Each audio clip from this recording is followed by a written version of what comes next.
Bonjour à tous, bonjour à toutes. Israélites, écoutez ces paroles. Dieu vous a désigné Jésus de Nazareth en accomplissant par lui, au milieu de vous, des miracles, des prodiges et des signes, comme vous le savez vous-même.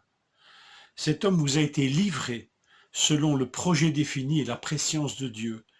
Vous l'avez arrêté, vous l'avez fait mourir sur une croix par l'intermédiaire d'hommes impies. La prédication que Pierre commence ici le jour de la Pentecôte et qui aboutira au don de l'Esprit à ceux des auditeurs qui se repentiront et qui croiront, cette prédication est toute centrée sur Jésus, Jésus-Christ bien sûr. Son ministère, la croix, la mort et sa résurrection. Regardons un petit peu ces deux premiers pôles exposés ici dans ce verset, ces deux versets que nous lisons. Son ministère, le ministère de Jésus, atteste véritablement qu'il est l'envoyé de Dieu que l'on devait attendre, le Messie. Dieu atteste, Dieu témoigne à Jésus, son Fils, qu'il est celui qui doit venir. Il témoigne à tout Israël que c'est bien lui qu'Israël doit attendre. Les signes, les miracles, les prodiges accomplis par ce ministère l'attestent. C'est un des sens importants du ministère de Jésus sur terre. Deuxièmement, la croix. La croix est un crime des hommes. Vous l'avez fait mourir. Vous l'avez livré entre les mains des impies.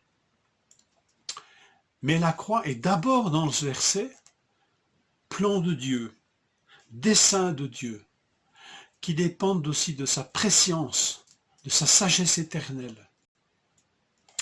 Alors faire coïncider ces deux pôles de responsabilité a toujours été, comment on pourrait dire, source de grandes difficultés et parfois même de conflits, même dans l'Église. Comment un Dieu souverain, dont la volonté aboutira sûrement et invariablement, peut-elle cohabiter avec la responsabilité pleine et entière de l'homme?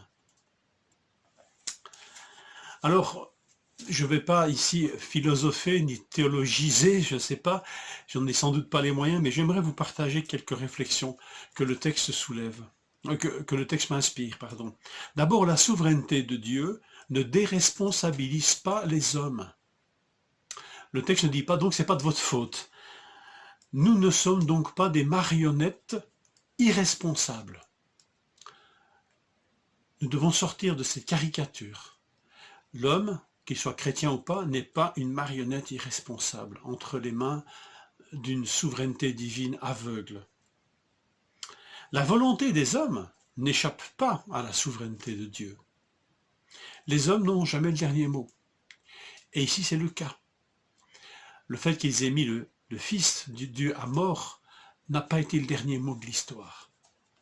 C'est Dieu, et c'est les desseins de Dieu qui se sont accomplis.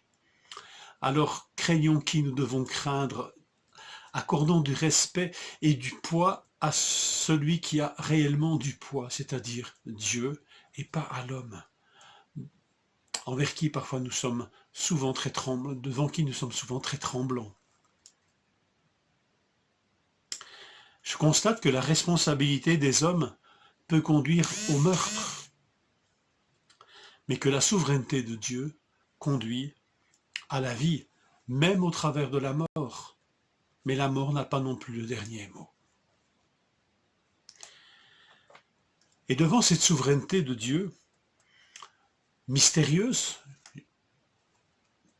jusqu'à, on pourrait dire, impénétrable, l'apôtre Paul tombe en adoration. À la fin de toute cette partie doctrinale de Romains, chapitre 11, versets 33 à 36, Paul va tomber en adoration. Comme si là, sa pensée ne peut plus de toute façon suffire, parce qu'on rentre dans les desseins et dans la nature profonde de Dieu. Mais peut-être qu'un chemin de compréhension de ces choses est l'adoration. Je ne dis pas que c'est par l'adoration que nous aurons le dévoilement de tous les secrets divins, mais par l'adoration, nous entrons en relation plus profonde avec Dieu. Et peut-être que là, ce ne sont plus les systèmes, les théories, les théorèmes qui ont de l'importance, mais simplement la confiance grandissante dans celui dont la volonté est bonne. et dont la souveraineté est légitime. Et il va conclure par cette formule, l'apôtre Paul, en disant c'est de lui. Je me permets de la transformer en disant comme si tu l'adressais ou je l'adressais à Dieu. Et je pourrais dire avec Paul, Romains 11, 36, c'est de toi, Seigneur, par toi et pour toi que sont toutes choses. Entre parenthèses, même la croix, même les circonstances que nous vivons aujourd'hui dans ce confinement, même cette maladie, c'est de toi, par toi et pour toi que sont toutes choses. À toi soit la gloire dans tous les siècles, Seigneur. Que nous puissions peut-être par ce verset nous préparer à ce temps de culte de demain, dans cette attitude. Seigneur, je me confie pleinement dans ta souveraineté, mais Seigneur, je ne veux pas non plus être un irresponsable. Que le Seigneur vous bénisse et vous encourage.